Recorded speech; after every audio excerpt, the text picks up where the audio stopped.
In this presentation, we want to look at voidable marriage under the Matrimonial Causes Act.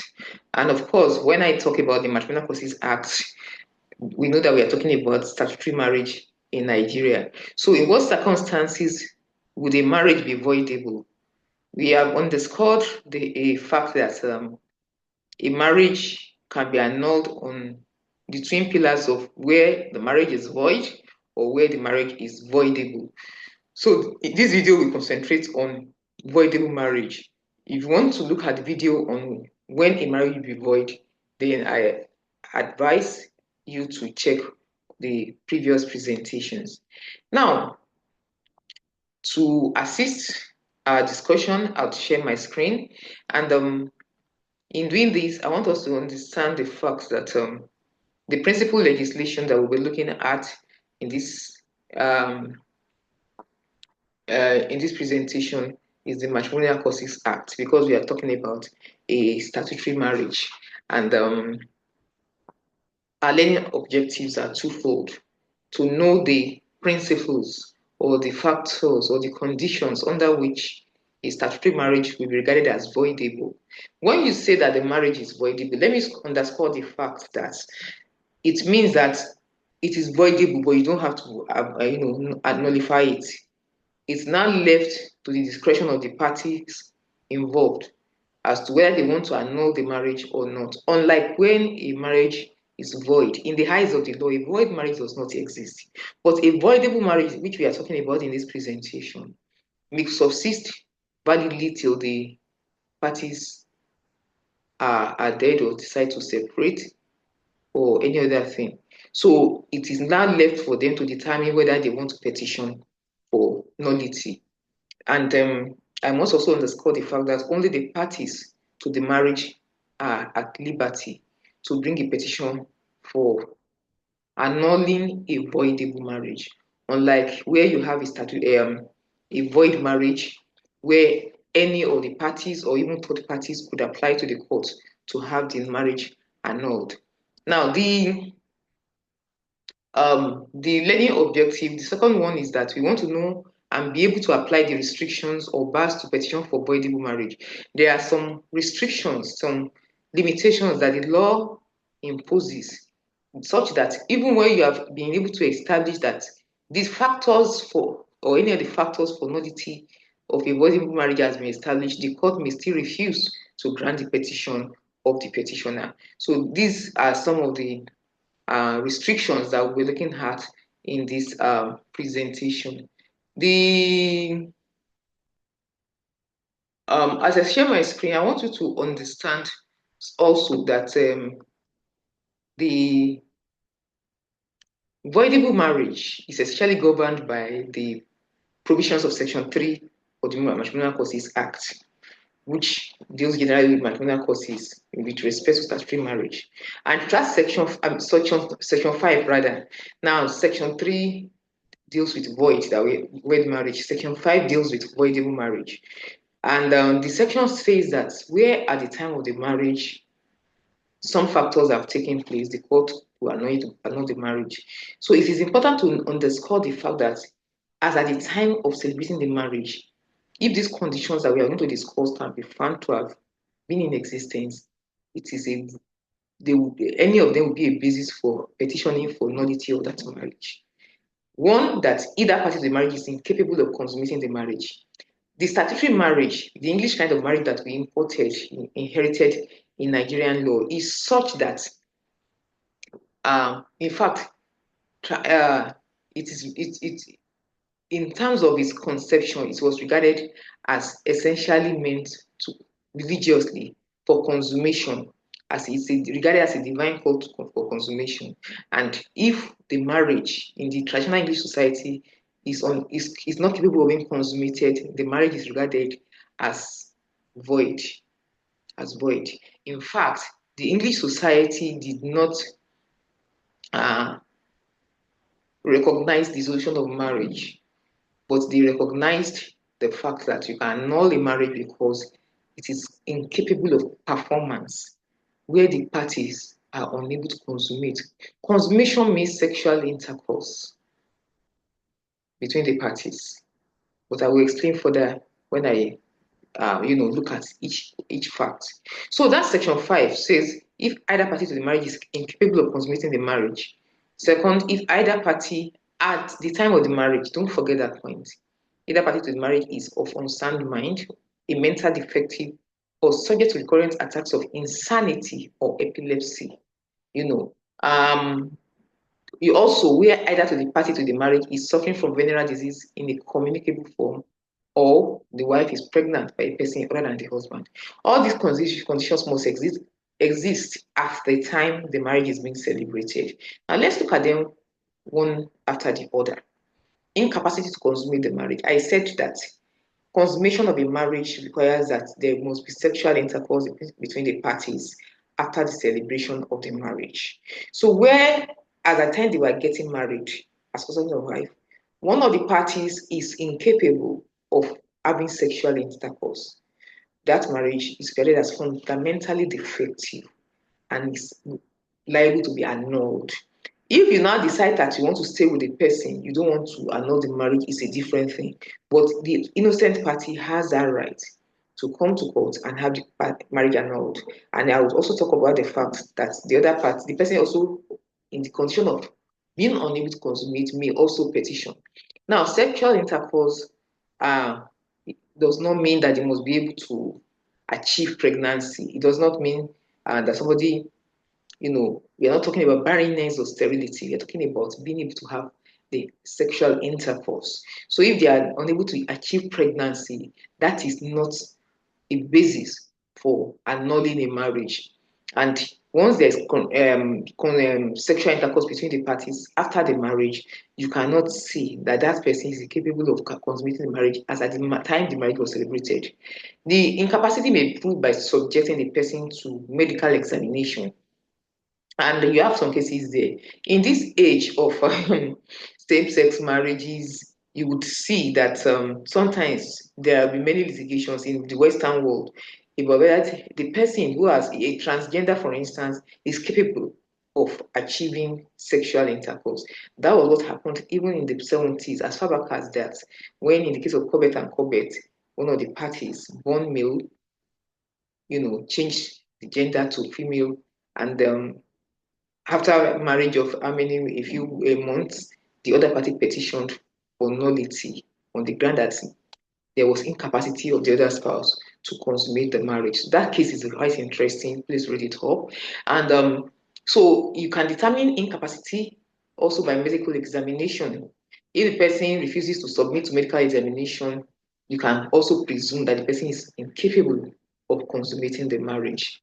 Also, if there's as at the time of the marriage, either party to the marriage is of unsound mind, mental defective, or subject to recurrent attacks of insanity or epilepsy. Insanity, epilepsy can be medically diagnosed. Okay. Unsound mind, mental defective are not defined. These principles are not defined, but mental defective is defined under the MC in section 5.2, which talks about where a person is in an arrested or incomplete development of the mind, where the mind is not completely developed, whether it arises from inherent causes induced by a disease, in other words, the person is born with that condition, or is caused by a disease subsequent to their birth, or over injury, or requires, and that person requires oversight, has to be cared for. Somebody must be in charge of that person. Then you say that that person is a mental defective. So in that situation, you can get the marriage annulled, okay, for being voidable. Of course, like I said, if the other party is willing to continue with the marriage, there is nothing that the law would do about that marriage. The marriage remains valid and subsisting. It's until the marriage is avoided that the marriage becomes annulled. Until then, it is a valid and subsisting marriage. Also, where at the time of marriage, either party to the marriage is suffering from a venereal disease in a communicable form. Of course, we medically determine what is a venereal disease. Okay, it's not sufficient that it is a venereal disease. It must be such that it is in a communicable form. In other words, it can be transferred to another person. That transference may be through sexual intercourse or any other way. For instance, it's been said that if the disease can be passed from mother to child, it is regarded as a venereal disease in a communicable form. The venereal disease must be at the time of celebrating the marriage. It's not subsequent. It's not something that they married in January 2024 and the person had no venereal disease in a communicable form. Maybe by September 2024, that person contracted it, maybe through sexual intercourse with a third party. That is not a basis to annul a marriage, okay? Because that venereal disease was not present as at the time they got married. That kind of a situation would only arise with respect to dissolution of marriage.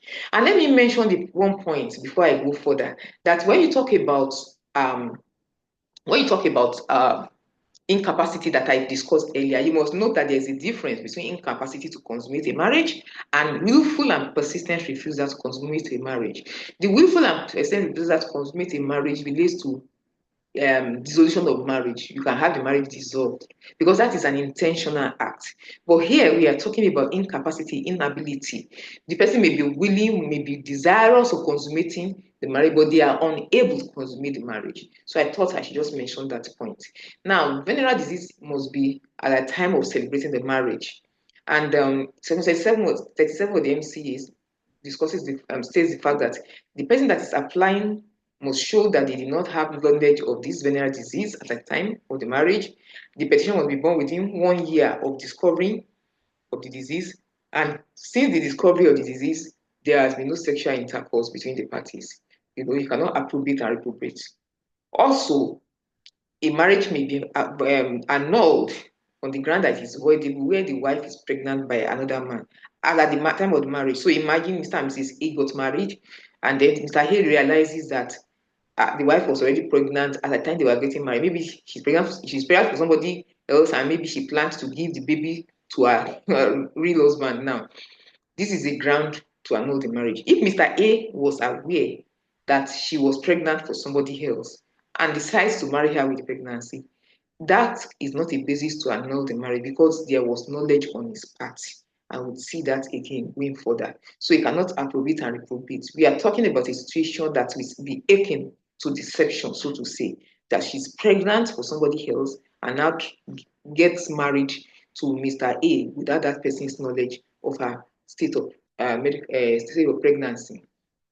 Having identified these conditions about voidable marriage that we have just discussed, we must understand that there are some restrictions even to those petitions, so that even when you are proved that, for instance, the person has venereal disease in a communicable form, or you have established incapacity to consummate, or you establish that the wife is pregnant by another man, or you've established that there is mental defectiveness, concerned mind, epilepsy, insanity, as at the time of celebrating the marriage, you may find out that the court may still refuse to annul the marriage based on some conditions. So we are looking at these restrictions, which you find under Section 35, 36, 37 of the Matrimonial Causes Act. And in essence, what these sections do is that they want to ensure that where you have knowledge of a state of affairs, you cannot use that now as a basis of annulling the marriage. And the first point we can note is this, that generally, a party that is suffering from the condition or the problem that we have identified in the discussion now may not petition based on their own condition. If the wife is pregnant by another man, it does not lie in her mouth to bring a case that she wants to annul the marriage because she's pregnant by another man. If a person is incapable, if he's suffering from venereal disease in a communicable form, the law does not allow that person to bring a petition on the ground that they themselves are the ones suffering from venereal disease in a communicable form. The wisdom in these provisions is another thing entirely, a subject of discussion in subsequent presentations. But for this presentation, we must note these basic principles of law. So generally, the party that is suffering from the condition or problem may not petition based on their own condition. However, where the petition is based on incapacity to consummate the marriage, the law allows that person who is unable to consummate the marriage themselves to bring a petition if they did not know that they are unable to consummate, and it's quite possible in practical terms. So she's never had sexual intercourse before, or he has never had sexual intercourse before, and so does not know or did not know that they are unable to consummate, to have sexual intercourse until after they got married. Once that is established that they did not have that prior knowledge, either party could bring a petition for nullity. Also, nullity, where you have a case dealing with incapacity to consummate, it's not sufficient to say the person is unable to consummate. Marriage is what we talk about. We talk about for better, for worse, and the law believes in the sanctity of marriage and understands the fact that we must make it work. You cannot just be entering. It is not in the interest of the marital institution that people can just enter the marriage, and when they see this first sign of a conflict or a challenge or a problem, or they just run out of the marriage. So the law says that when there is incapacity to consummate, it's not sufficient to just say, I'm coming to court and I want a divorce. You must also, I want to annul the marriage, rather. You must also come and demonstrate to the court that the incapacity is not curable. Because if it is curable, then you have to work at your marriage. You cannot just abandon the person. Because it's not a willful thing. It's not a willful thing, like I said. It's something that there will probably be evidence that the person is willing and is unable, due to either medical conditions, psychological reasons, or what have you. So the essence, therefore, is that you must demonstrate that the incapacity is incurable. It is continuing. If the person, you got married to the person June 2024, and you are trying to have sexual intercourse with the person, and you people are not able to achieve sexual intercourse, maybe divorce during the honeymoon, for instance, but subsequently you are able to achieve sexual intercourse, you cannot come and petition the court and say this person, when we got married, was unable to have sex. No, the incapacity must be continuing, and at the time you bring out the petition for annulment, it must not be curable. And if you are unable to encourage the person to go for medical treatment, the person refuses to go for medical treatment, for the purpose of determining where can we cure this thing, what can we do, the person is not cooperating, then the law will presume that it's not curable.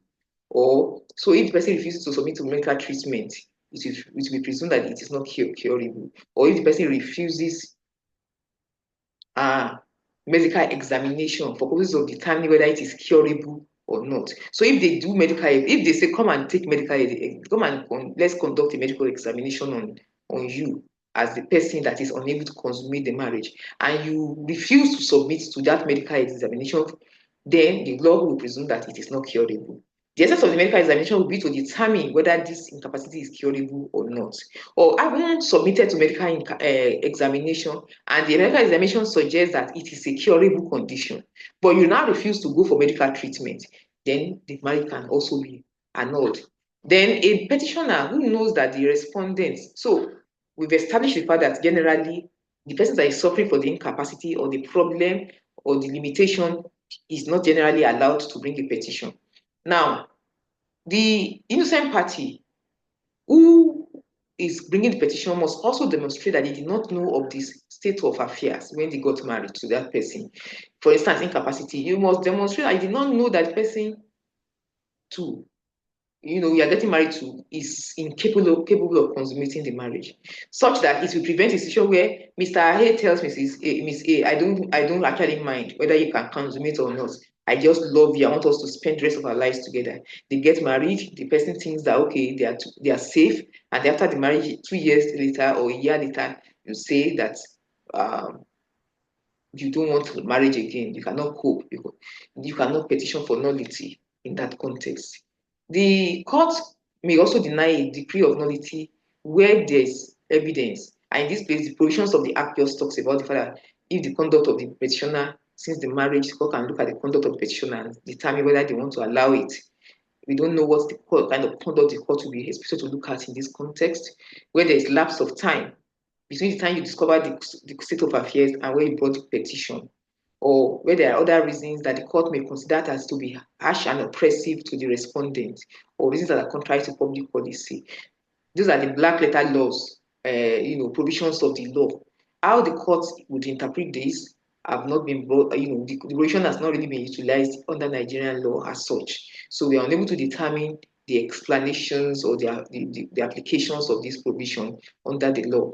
Then you have a situation where the law says that a petitioner is not entitled to the decree unless the court is also satisfied that that petitioner lacks knowledge of the issues when it comes to unsoundness of mind, insanity, epilepsy, venereal disease, pregnancy, all those provisions regarding voidable marriage. A petitioner must show that they were not aware, like I said earlier. If you are aware of the state of affairs and you say, oh, I love you, I don't mind, and whatever, you cannot come and bring a petition for nullity. You cannot approbate and reprobate. So the court will not permit it. The petition that is based on unsoundness of mind, insanity, all these provisions that we have talked about, pregnancy, of the wife by another man must be brought within 12 months after the date of the marriage. If somebody is pregnant, at least within 12 months, you will know that she's pregnant for somebody else. If the person has venereal disease, you should also know because there should be intimacy between the husband and wife. So these provisions are also statute barred after 12 months of the marriage. Okay? Within 12 months, you should be able to discover these conditions and bring your petition, for nullity. It must also be established that since you discovered this state of affairs, there has been no sexual intercourse. So you must bring the petition within 12 months. You must show that there has been no sexual intercourse. You must demonstrate that you did not have knowledge of the state of affairs. In conclusion, therefore, I would say that the provisions regarding voidable marriage under the Matrimonial Causes Act can be found in Section 5, and we have discussed these provisions.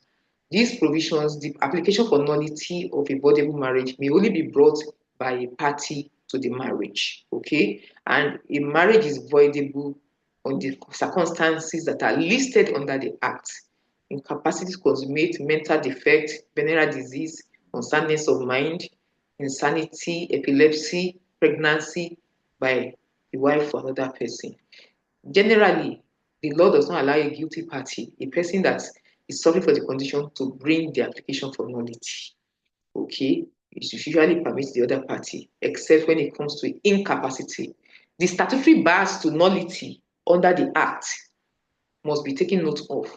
And these bars, therefore, are meant to prevent a situation where there is knowledge, there is acceptance, there is consent regarding a state of affairs, and then you decide that at last, you did not decide that you do not want to go ahead with the marriage. If there are other things that regarding this, the marriage, you may have to rely on the provisions of the law regarding dissolution of marriage, but not nullity. So these provisions of the Matrimonial Causes Act in Section 5 is, like I emphasize all the time, relate to statutory marriage. You know that in Nigeria we have other marriage types like customary marriage, like Islamic marriage. What renders these other marriages void can only be determined under the provisions of the law relating to those marriages. The Marriage Act and the Matrimonial Causes Act do not apply to customary marriage and Islamic marriage. So our discussion today has been limited to statutory marriage essentially, and these are the learning outcomes must be kept in mind to be able to understand circumstances under which is a statutory marriage is voidable. And when we say voidable, it means what it says. It can be voided, but it does not have to be annulled. It can be annulled on the application of either party, the party to the marriage, but it does not have to be annulled. So if the party does not come to court and is enjoying the marriage the way it is, nobody can come and petition on their behalf for the marriage to be annulled. Okay, and then once you're able to do that, you must also understand that there are some conditions under which, despite establishing that these factors exist in a statutory marriage, the court would not still grant the annulment of the marriage because the court would feel that the behavior of the petitioner has not been the best of behaviors. I'll see you at the next presentation where we'll be talking about another aspect of nullity of marriage. Don't forget to like the video, subscribe, and share. I would also encourage you to look at the extant literature that has been recommended for this subject for a more detailed discussion of the principles that we highlight in the video.